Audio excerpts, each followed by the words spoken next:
history of Islam is believed, by most historians, to have originated with the Islamic prophet Muhammad's mission in Mecca and Medina at the start of the 7th century CE. Although Muslims regard this time as a return to the original faith passed down by the Abrahamic prophets, such as Adam, Noah, Abraham, Moses, David, Solomon, and Jesus, with the submission Islam to the will of God. The study of early Islamic history, spanning the period up to the rise of the Abbasids, based on insufficient objective data, combined with varying methodological approaches to traditional sources, has given rise to revisionist historical theses. These challenge the conservative narrative that the faith originated from a single root and spread across diverse regions.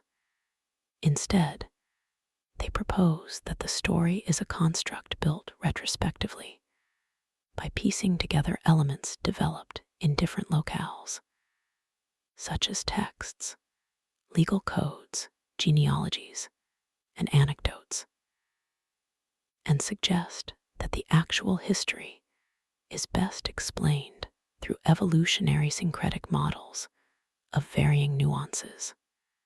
The early Muslim conquests taking place across the vast territories, which could be considered empty space, of Arabia, as well as over the expansive lands of two empires in the north that were collapsing under their own weight, were responsible for the spread of Islam. Revisionists characterize this as a form of secular Arab expansionism, adding that the extraordinary human stories and archetypes from the early Islamic period were fabricated to construct the religious rhetoric of this expansion and to address contemporary needs. By the 8th century CE, the Umayyad Caliphate extended from Al-Andalus in the west to the Indus River in the east. Polities such as those ruled by the Umayyad and Abbasid caliphates in the Middle East and later in Spain and southern Italy. The Fatimids, Seljuks, Ayyubids, and Mamluks were among the most influential powers in the world.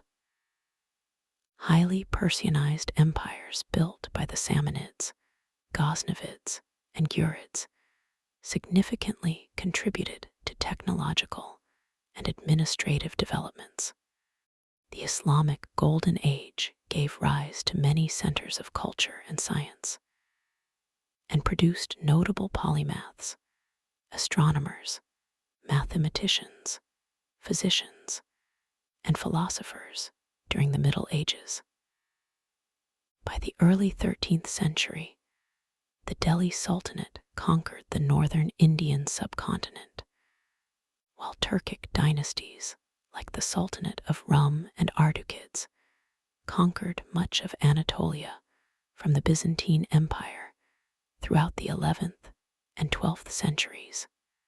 In the 13th and 14th centuries, destructive Mongol invasions, along with the loss of population due to the Black Death, greatly weakened the traditional centers of the Muslim world, stretching from Persia to Egypt, but saw the emergence of the Timurid Renaissance and major economic powers, such as the Mali Empire in West Africa and the Bengal Sultanate in South Asia. Following the deportation and enslavement of the Muslim Moors from the Emirate of Sicily and elsewhere in southern Italy, the Islamic Iberia was gradually conquered by Christian forces during the Reconquista. In the early modern period, the Gunpowder Empires, the Ottomans, Timurids, Mughals, and Safavids, emerged as world powers. During the 19th and early 20th centuries, most of the Muslim world fell under the influence or direct control of the European great powers. Some of their efforts to win independence and build modern nation-states over the course of the last 2 centuries continue to reverberate to the present day, as well as fuel conflict zones in the MENA region, such as Afghanistan, Central Africa, Chechnya, Iraq, Kashmir, Libya, Palestine, Syria, Somalia, Xinjiang, and Yemen. The oil boom stabilized the Arab states of the Gulf Cooperation Council, comprising Bahrain, Kuwait, Oman, Qatar, Saudi Arabia, and the United Arab Emirates, making them the world's largest oil producers and exporters, which focus on capitalism, free trade, and tourism.